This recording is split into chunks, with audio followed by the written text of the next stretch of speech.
Hello and welcome. My name is Biagio Mazza, Pastoral Associate at St. Sabina Parish in Belton, Missouri, and I'm here to welcome you to another Do You Know series question. As we continue our series on the history of the Mass, today's Do You Know question is, do you know how the Mass was impacted by the actions of the Roman Emperor Constantine? It's important to remember that in the first 300 years of the Church, the community was pretty much a very participative community. Whenever they gathered, everyone was involved in both its worship and its preparation and its community celebration. They were small communities. We're not talking about large numbers. And as a result, each one knew one another, understood the needs of one another, and prayed and supported one another.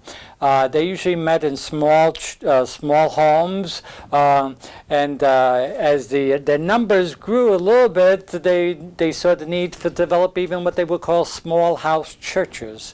There were no structured building, but they met in homes and so on.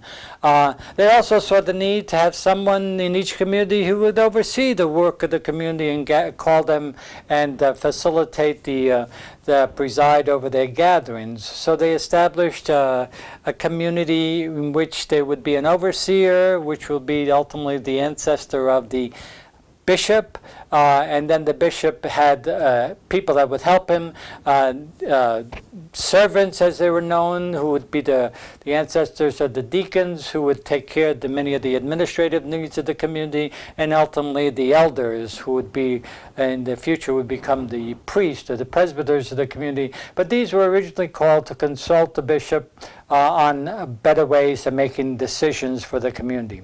And so this became the structure pretty much by the year 250 or so. And it became a very common structure, a very efficient way to carry on the mission and ministry of Jesus. And yet the entire community was involved. It wasn't just dependent on the leadership. The entire community was involved and very much participative. In 312 to 313, significant changes occur with the Emperor Constantine. He made Christianity legal in the empire and also decided that he himself was going to become a Christian.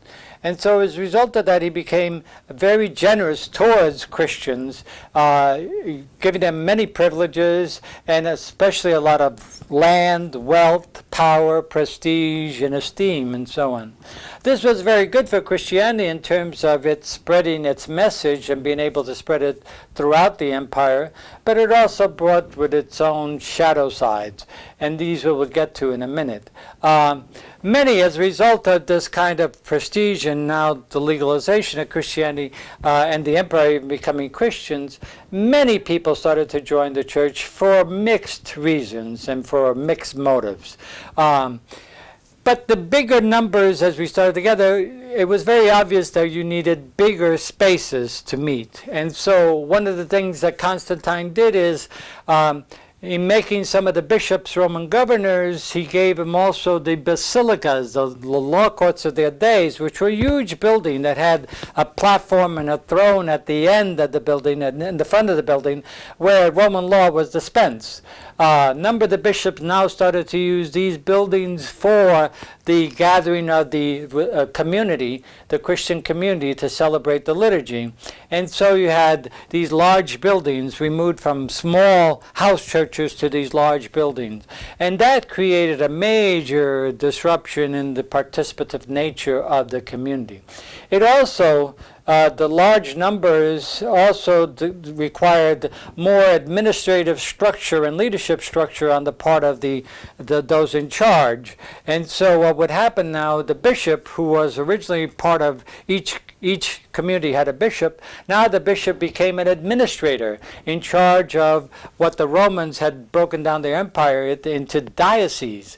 So he became a person in charge of a diocese, which was a large tract of the Roman Empire, and now he needed help. And so what he would do is he would send the elders to the rural areas to administer to the communities there where they could baptize and give Eucharist, whereas he would stay in the urban areas as primarily administrator, and no longer in many ways a servant to the people, but primarily caught in administrative duties and so on.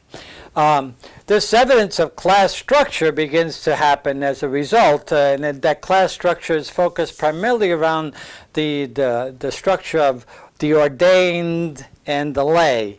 And so you start to see evidence of this as it impacts the Mass tremendously, where we have various accounts of a more hierarchically structured liturgy or community gathering.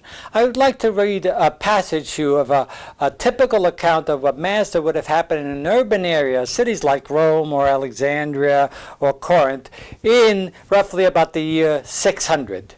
And this is how the description of that Mass would have occurred. On Sunday morning, the bishop rode on horseback from his residence to the basilica, accompanied by a solemn procession of the clergy who were to assist him. He dismounted and vested at the church door, and when he entered the church, a psalm was sung as the procession moved towards the sanctuary. He was greeted by a kiss of peace, and then he prostrated himself briefly before the altar. When he arose, a choir of monks sang first the penitential Lord have mercy, and then a hymn of glory to God, after which the bishop chanted an opening prayer. A subdeacon read the epistle, and the choir responded with a chanted prayer. Then a deacon read the gospel accompanied by incense and 2 torches. Following the sermon, if there was one, a cloth was spread on the altar, while another psalm was sung, and the bishop received offerings from the nobles, while his assistants received those of the common people. The bishop then washed his hands and went to the altar where the communion loaves and the chalices were waiting. He and the other clergy gathered round the altar for the solemn Eucharistic prayer, and at the conclusion of which the archdeacon lifted the chalice while the doxology was chanted. After the recitation of the Lord's Prayer, the bishop gave the kiss of peace to his assistants, who in turn passed it to the remaining clergy and the people. Then he broke off the first piece of bread, and communion was distributed by rank, first to the clergy, and then to the nobles and the other lay people. Communion was received standing, the bread being placed in the hand, and the wine being sipped through a small tube. And again, all the while a song was sung. At the end, there was a short prayer of thanksgiving and a dismissal of the congregation, followed by the final procession out of church. So, this kind of Mass and the celebration of this Mass set in motion a trajectory that would turn the Mass from a truly participative event, full conscious and active participation, to primarily an event that was being observed by the large part of the community, an event that was being celebrated up front, primarily dominated by clergy. These things we still struggle with today, but I hope that this has helped you to give you a better sense of how the Mass with the Roman Emperor Constantine really shifted in its focus away from full participation to a liturgy dominated primarily by clergy. And this will happen and will continue to happen through the centuries and will lead to all sorts of dissatisfaction on the part of the people when they could no longer participate. So I hope you will come back again to More Do You Know series question, where we will continue to explore the history of the Mass and how we got to where we are today. Thank you very much.